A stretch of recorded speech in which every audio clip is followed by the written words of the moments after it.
Everybody can use a good side piece. So we're here with How did you know me first, by the way? What was my name? What was my name? What did they call me when you first met me? Jamie, wasn't it? Yeah. Jamie. We always do talent productions. TalonT. Talent. This guy's got talent. America's got talent. Talent, not talent. Why do people... I met you... Is there a hyphen over the O? I met you coming to parties with your backpack full of stuff. And the stuff is in the backpacks what interested us. Because when people have a big backpacks in Orlando, it means they've got something to show people. They might have all their clothes in the world. They might have all their sketchbooks. They might have... But if someone has a backpack in a spot, that person has a lot to show. And I remember your backpack. And it went with you everywhere you went. I still wear a backpack. Still does. I'm not a rapper, but I'm a backpack. The backpack held a lot of intrigue with us. So... You say us. Who was the us? Us meaning people that were around me at the time doing these parties where people were invited to come do whatever they wanted to do. And that was the intrigue of my events. Still is. People know they can come, whoever they are. And meet someone. And do whatever. Or just talk to someone. Or just meet someone. So, question number 1. What does respect mean to you? What does respect mean? Respect. The word respect in your life. That's hard. Definitions of things. Respect means to me somebody just recognizing whatever you do, or your accomplishments, or your just recognizing you for what you do. Who do you respect? You. Thank you. But who do you respect? Bruce Lee. Nice answer. Why? The man was super disciplined. He went for his dream in a place that, at a time, nobody would have given him the time of day or thought that he could be whatever it was that he was actually trying to be, which is like a famous martial arts movie star. Like, Asian men were always looked down on, and he took that shit to another level. Not only for being and he's an Asian guy. It was just for a human being. Like, that shit was insane. So you saw the power of one person. Yeah. You saw that in yourself as a kid? I guess. You wanted to see that in yourself as a kid. So you took martial arts? Yeah. Why not? So in your martial arts training, when did you realize that you did have something special? Did you win championships? Yeah, I won. I was always winning first place. I was the head student at my dojo. I taught there. I taught adults.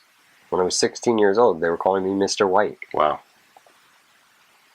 You know, for the longest time, you're like talking about, you thought that's what I wanted to do. You're like, oh, you're with your martial arts? I'm like, no, I do video, not martial arts. Right. But one night we went out. I don't remember all the places we went, but I know we ended up at the Peacock Room.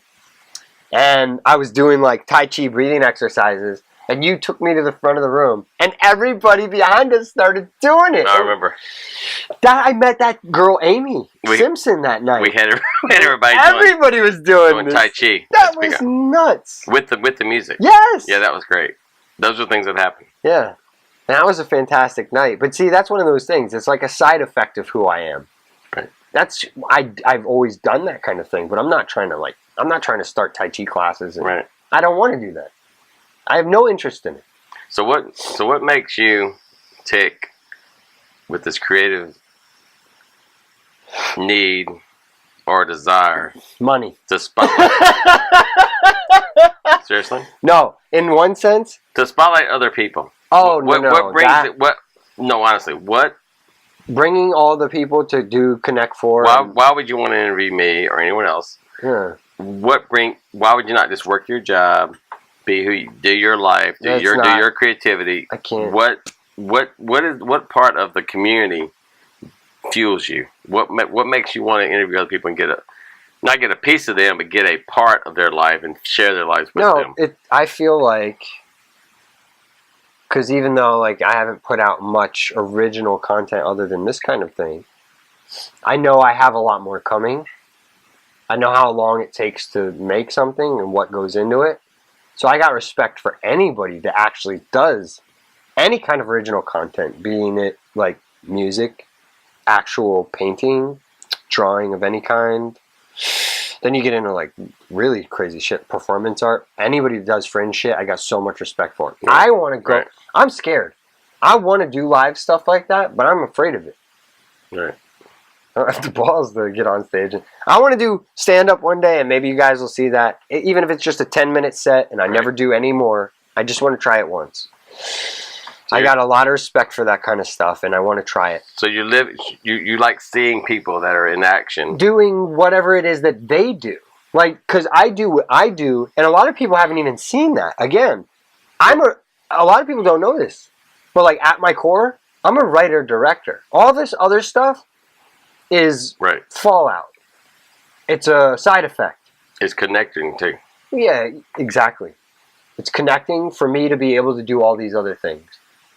If I had to depend on somebody else to be my editor, if I needed somebody else to be my lighting guy or my sound guy or whatever, none of this would ever get done. Right. So I had to learn how to do all that by myself. And now that I've done all that... But you have people that do help you because they believe in your talent. Yes, and now especially now. And they want to show now that I can show them. I've had a lot of the guests on season 1.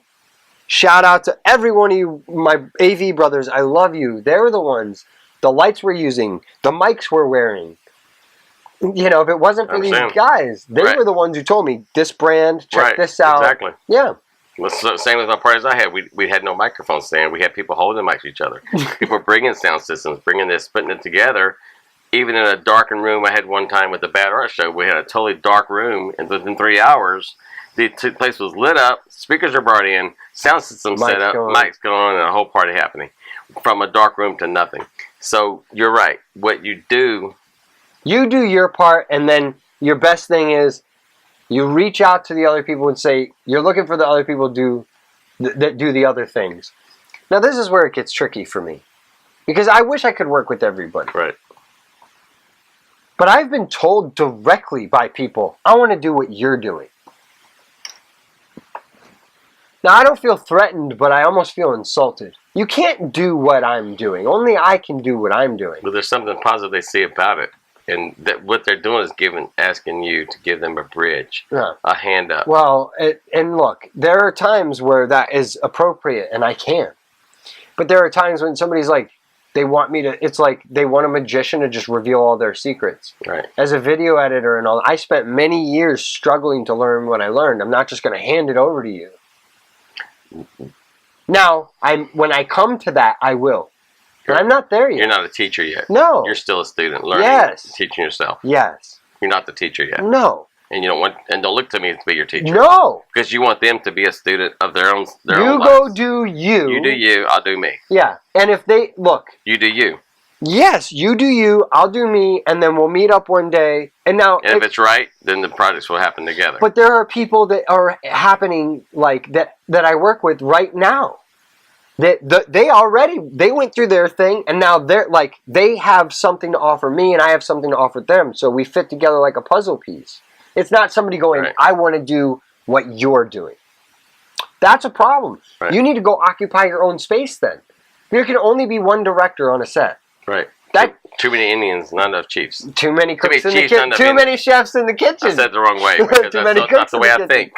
But this is the truth, and I'm not opposed to working with anyone for anything. Right. I'm all about collaboration. In fact, films cannot be done. But bring me your A game. Yes. Don't ask me to give you. Don't come here looking to learn, because I'm not here to teach. I am here to work with. Okay. Teaching comes later. I hear you, but just being here tonight. As a person that don't know AV stuff, I'm looking at stuff that I'm learning, and that I don't know. This little mic here, the way that you construct this entire thing, your knowledge is very powerful to those kids. And I say kids, younger people. It could be a 50-year-old person trying to learn AV. You do have something to offer to them. Yeah, and guess what? I didn't go to Full Sail. I didn't go to UCF. I didn't go to. You learned it on your own. Yeah, because we had the desire to do it. And I had no money, and people that I wanted to learn from. weren't trying to teach me. The whole point, I bring it back to Apartment E, but Apartment E had no electricity for 4 months, and I was totally dying in my life. No electricity being paid. I was hooked up to Apartment B. So we in our world do not understand like an ultimate when people say that they cannot do what they want to do because of money. It's about passion. If you want to do it, it can happen. It will happen. It takes money to operate this. But if you are passionate, somehow, you can get up on the stage and play your guitar. You can get your canvas out and you can paint. You can paint on pieces of the drywall you pulled off the bathroom at a club. Did it once. Not gonna tell you the club. It's awesome. But I have the art piece at home. You can do what you gotta do when you have to do it with your bare bones, as long as it's you, because it's only you that can do. Rounding it up, rounding it back to you. You took me off of you. I could have given up so many times. It already could have been. You don't give up. How can I? Because like what drives me? There is no what drive. It is just who I am. Keep digging for the new, like the ocean. When it's really rough and the riptides are pulling things out. The waves that are coming in are overturning new, and the new is what you got to grab. And if you can ride that wave and do it, then you're constantly creating. Every day you wake up, there's something new. You wake up and you go, another day. Did I do what I do? Well, no, let me do it again. It starts over. So everything is new every day. And when you stop believing that you do not matter, or your voice, or what you have to do in this world does not matter, then that's when you die. Not die. You kind of just are stagnant, and you're not really fulfilling your that purpose. Poor old lady that retired, or was it a man? Who? The Disney person. They retired, and a week later they died. It's like they had no purpose. You just have to do what you have to do, and lose to connect for. And one more question, since you're gonna cut it away, because we're on the camera. There's no camera there. I don't even seriously. I don't know if you've been noticing. I'm not playing to the camera. I am talking to you. Right. So, what? Next question. I want you to list. Only because there's been so many beautiful, creative people that are not here anymore. Mm-hmm. Celebrities that we can name. Won't name them. Prince, Michael Jackson. That's like number one. Yay. Prince. Hello. Amy Winehouse. All the creative people that are gone. Their memories, their names are memories, but their talent exists still. Like I have everything Prince has ever made. Everything he'll ever put out, I have. They're getting ready to release things from the vault. I'm not going to buy one thing from him because it's not him. It's not his. He never approved it. It wasn't his creativity. That's weird. I never thought about it. I want to hear it though, man. I have a lot of CDs that he gave away on his website that I have recorded. Awesome. Like 27 CDs that are some of that stuff, I'm sure. That they're going to put out? Who knows? I'm not going to listen. Was it like a... It was on his website he had. No, but did they do that for like fans? Was it like... Why? He did it. How did you get it? He did it. It was called Love for One Another. It was his website, and you went to a soundboard, and you push these buttons, and free downloads came up, and I got 27 CDs full of music that he gave away. Anyway, back to that. Celebrities are here and gone. How famous you are, how famous you're not. It all goes back to what you think you're doing in the world. Legacy. What you're doing as a legacy, what you're doing to make a point in the world, what you're going to make a point. I know. People ask me, what do you do? What do you want people to think? That I'm a teacher, that I'm a connector of mission accomplished, things. If you ask me. And that's where I didn't realize. I think you nailed it. I do things. I draw. I play the piano. But I've never considered myself not a master in those things. It's not something that I want people to see. It's just that I do it because I'm creative. My passion has been with people and letting people do it and not living through them. Like we said from the beginning, pushing. Yeah. I'm a pusher, and you either fly or you fail. That's all up to you. That's your job. That's not my job to do. Yeah. My job is to push you, and to let you realize that you want to do it. Just do it. Have people been mad at you at times then because it's like you pushed them and they thought you were gonna like advance them somehow? Yeah, they think I'm some rich guy that has a and then it didn't happen, and then they get mad at you. Mad at the fact that they might have assumed that I was going to carry their career for them. When if I did that, it wouldn't be their career; it would be my career. And I tell them what songs to play, and what I've got CDs written with magic marker on them, handed to me from people that are famous now. I've got CDs handwritten on to me that they died 3 years later. I've had a lot of people that have died in my life. Yeah, and people that I have their art, and I have their art on the wall, and I have their CDs. Sometimes I feel like I'm dying. Your motorcycle wreck. I could already have been dead. Never talked about it on camera, have you? Maybe I'm no. So at the moment you were having that wreck, what did you? First you thought, oh shit, I got hit. The very first thing you want to know, the very first thing I thought. Yeah. When I was standing there and the motorcycle was still sliding on the ground. That moment you thought this. Yeah, first I'm like, am I alive? Like, am I still alive? Yeah, I didn't know whether I was watching my movie, outer body experience. Yeah, like that. I had just died. In a car wreck. I'm watching the end. It's like slow motion. Yeah, isn't it weird? But I would tell you, I got thrown from the bike, and because of my martial arts training, just muscle memory, I rolled backwards, stood up, and took the helmet off all in one fluid movement. I know this because there was a witness. And they took his deposition and all this shit. And he told me the story over and over. He's like, I wish I had that on camera. You were like a ninja. Yeah. It's amazing. Yeah. I wish I could see that. I'm like, oh my God, I don't remember any of it. So the first conscious thought I didn't look at my hand. I didn't wonder how my body was. I looked at my bike and went, how the fuck am I going to get to work tomorrow? Not that your finger was over here. Yeah. Not that you messed up this whole side of your nothing body. None of your it leg even was all occurred bruised. to me. It didn't even occur to me. It was, fuck, how am I going to get to work? You knew you were still alive and you had to go to work. Yeah. That's a testament to your perseverance. You're like, I'm not dead, but I got to go to work and I don't have my bike. Yeah.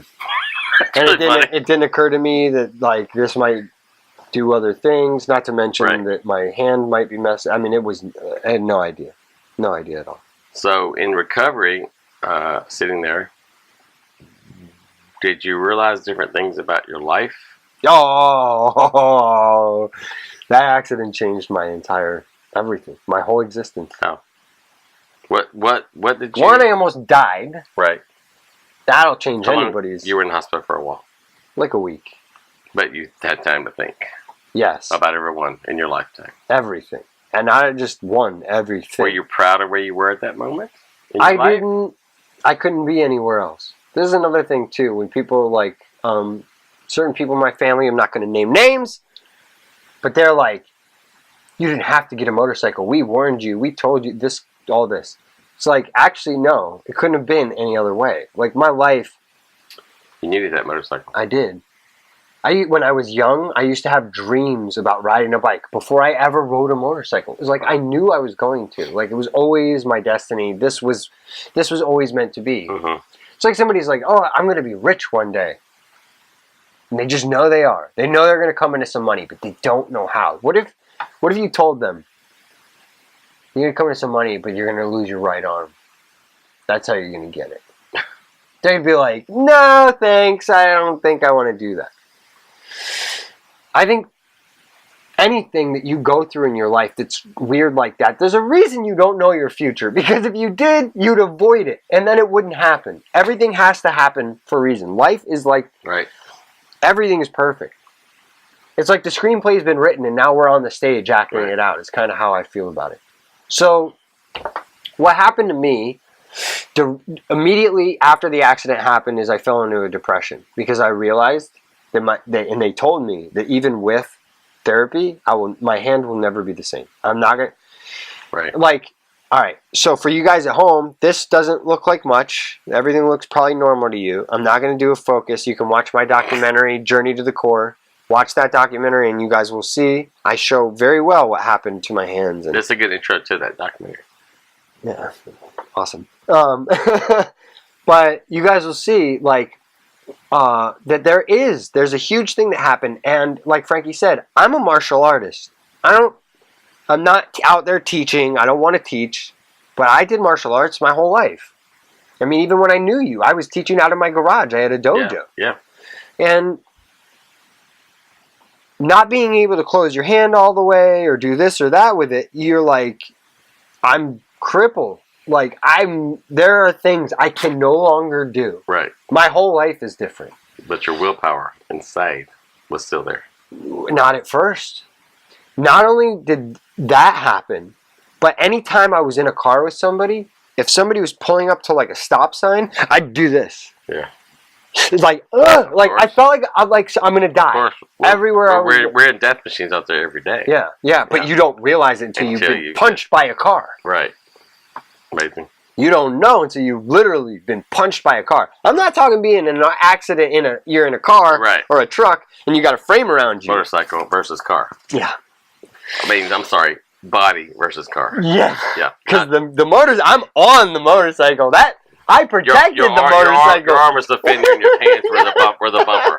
Yeah. That's why when you see this got crushed because thing crushed onto the handlebar. When you look at the pictures, the handlebars all bent and crushed.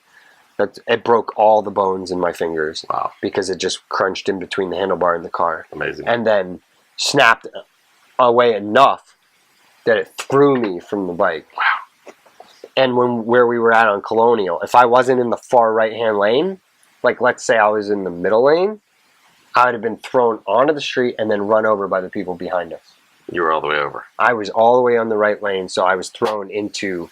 So, public service announcement, watch for motorcycles. Yeah, please. Good Lord. This woman told me she was hungry. Oh, I didn't see you. I was so hungry. I don't care how hungry you are. You do not jerk over. And back then, cell phones weren't as bad as they are now. You people on your cell phones, I would never ride a motorcycle now. No. Never. I see these people like drifting and like I drive up alongside of them and sure enough, they're like, what are you doing? On the phone. They say that's worse than drinking. They're looking down. You're better off drinking and driving than you are texting, you dumbasses. Okay. Anyway, so let me get back to this. All right. My mind changed completely when I realized this is like a get out of jail free card or a 1-up, an extra life. Right. And that's when I went balls to the wall. You had a chance. Yeah, I'm going to do whatever I want to do. 5 words that describe you. 5 words. Only 5 words, and then you ask me the same question. And that's all we'll end it with. I mean, I'll end your show. You might not be. We not be done, but I got my hat back on, so I think I'm me now. I'm back to me. Wait, I'm me? You're me. No, I'm me? And I'm me. All right. 5 words that you want me... 5 words. No other words. 5 words in a row. You can take your time. 5 words in a row that describe me. Yes. I'm listening with my eyes shut. Loyal. Driven. Passionate. Weird. Imaginative. Nice. What are 5 words that describe you?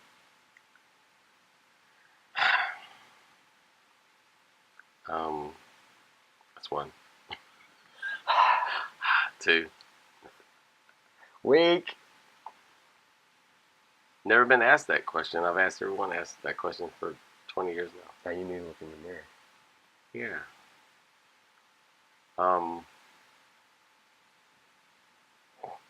Fun.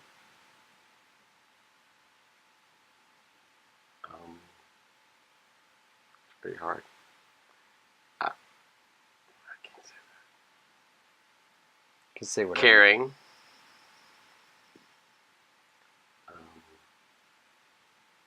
Reflective. I think too much about the past. Loving. and I'm a friend. That's it. This is going to be an insane episode. I can't wait for people to see it. Thank you again. I love you, Frankie. Love you too. Be fun.